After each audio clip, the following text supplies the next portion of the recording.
ഇന്നത്തെ നമ്മുടെ താരം മധുരക്കിഴങ്ങാണ് കേട്ടോ. ഇവൻ ആള് ചില്ലറക്കാരനല്ല.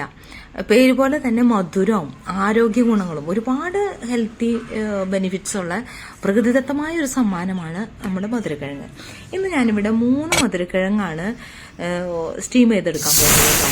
കുക്കറിൽ 3 മധുരക്കിഴങ്ങ് കഴുകി വൃത്തിയാക്കി അതിൻ്റെ മേലെ വെള്ളം വരുന്ന വിധത്തിൽ ഞാൻ കുക്കറിൽ ഇത് വേവിക്കാൻ വെച്ചു. 4 വിസിലടിച്ചപ്പോൾ ഞാൻ ഓഫ് ചെയ്തു. സ്റ്റീമൊക്കെ പോയി, പ്രഷറൊക്കെ പോയി കഴിഞ്ഞപ്പോൾ ഞാനിത് തുറന്നു. നമുക്ക് നല്ല പാകമായിട്ടുണ്ട് കേട്ടോ. അതായത് ഇതിൻ്റെ ഉൾവശം നല്ല ഓറഞ്ച് കളറാണ് കേട്ടോ. ഉൾവശം ക്യാരറ്റിൻ്റെ പോലെ അല്ലെങ്കിൽ ഓറഞ്ചിൻ്റെ പോലെ നല്ല കടുത്ത ഓറഞ്ച് കളറാണ് കേട്ടോ. അതുപോലെ തന്നെ നല്ല മധുരമുണ്ട്. ഇത് ഒരുപാട് ഗുണങ്ങളുള്ളതാണെന്ന് ഞാൻ പറഞ്ഞല്ലോ. അപ്പം മധുരക്കിഴങ്ങ് നമുക്ക് വളരെ ചിലവ് കുറഞ്ഞ രീതിയിലും അതുപോലെ തന്നെ വലിയ ആരോഗ്യ ഗുണങ്ങൾ നൽകുന്ന ഈ മധുരക്കിഴങ്ങ് നമുക്ക് തീർച്ചയായിട്ടും നമ്മുടെ ഭക്ഷണത്തിൽ ഉൾപ്പെടുത്തണം. ഒന്നാമതായിട്ട് ഇതിന് കാർബോഹൈഡ്രേറ്റ്സ് ധാരാളമുണ്ട്. അതുകൊണ്ട് തന്നെ നമുക്ക് ശരീരത്തിന് നല്ല ഊർജ്ജം കിട്ടും. അതുപോലെ തന്നെ vitamin A, vitamin C, vitamin B6, potassium, magnesium എല്ലാം ധാരാളം അടങ്ങിയിട്ടുണ്ട് കേട്ടോ. അതിൽ കണ്ണിന്, ഹൃദയത്തിന്, ഇതിനൊക്കെ രോഗപ്രതിരോധ ശക്തി നൽകുന്ന എല്ലാ ഗുണങ്ങളും ഇതിന് ഉണ്ട്. ഫൈബർ കൂടുതലുള്ളത് കാരണം കൊണ്ട് ദഹനശക്തി മെച്ചപ്പെടുത്തും. വയറുമായിട്ട് ബന്ധപ്പെട്ട പ്രശ്നങ്ങൾ ഒഴിവാക്കാനും ഇത് സഹായിക്കും. പിന്നെ അതുപോലെ തന്നെ പേരിൽ മധുരമുണ്ടെങ്കിലും അതിൽ ഗ്ലൈസമിക് ഇൻഡെക്സ് എന്ന് പറഞ്ഞത് കുറവാണ്. അതുകൊണ്ട് തന്നെ പ്രമേഹ രോഗികൾക്ക് സുരക്ഷിതമാണത് കേട്ടോ കഴിക്കാനായിട്ട്.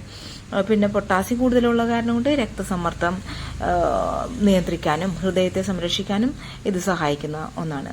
പിന്നെ ഇതിൽ ധാരാളം ആൻറ്റി ഓക്സിഡൻസ് ഉണ്ട്. അപ്പോൾ നമ്മുടെ ശരീരത്തിലെ ഡാമേജ് ചെയ്ത സെല്ലുകളെ പ്രൊട്ടക്റ്റ് ചെയ്യാനായിട്ട് ഇത് ഒരുപാട് സഹായിക്കുന്ന ഒന്നാണ് കേട്ടോ. പിന്നെ ചർമ്മത്തിനും മുടിക്കും ഒരുപാട് ഗുണം ചെയ്യുന്ന വൈറ്റമിൻ A, C, E ഇതൊക്കെ ഇതിന് അടങ്ങിയിട്ടുണ്ട്.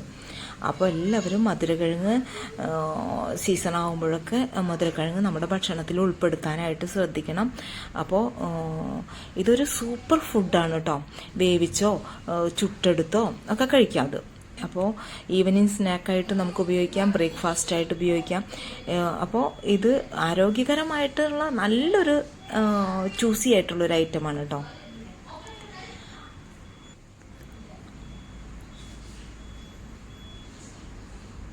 കുട്ടികൾക്കും വലിയവർക്കൊക്കെ ഒരുപാട് ഇഷ്ടപ്പെടുന്ന ഒരു കിഴങ്ങ് വർഗ്ഗത്തിൽപ്പെട്ട ഒന്നാണ്.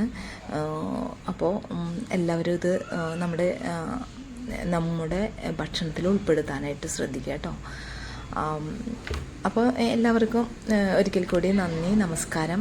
എൻ്റെ ചാനൽ ആദ്യമായിട്ടാണ് കാണുന്നതെങ്കിൽ തീർച്ചയായിട്ടും നിങ്ങൾ സബ്സ്ക്രൈബ് ചെയ്യണം. വീഡിയോ ഇഷ്ടപ്പെട്ടാൽ ഒരു ലൈക്ക് തരാൻ മറക്കരുതേ. അപ്പോൾ താങ്ക് യു ഫോർ വാച്ചിങ്.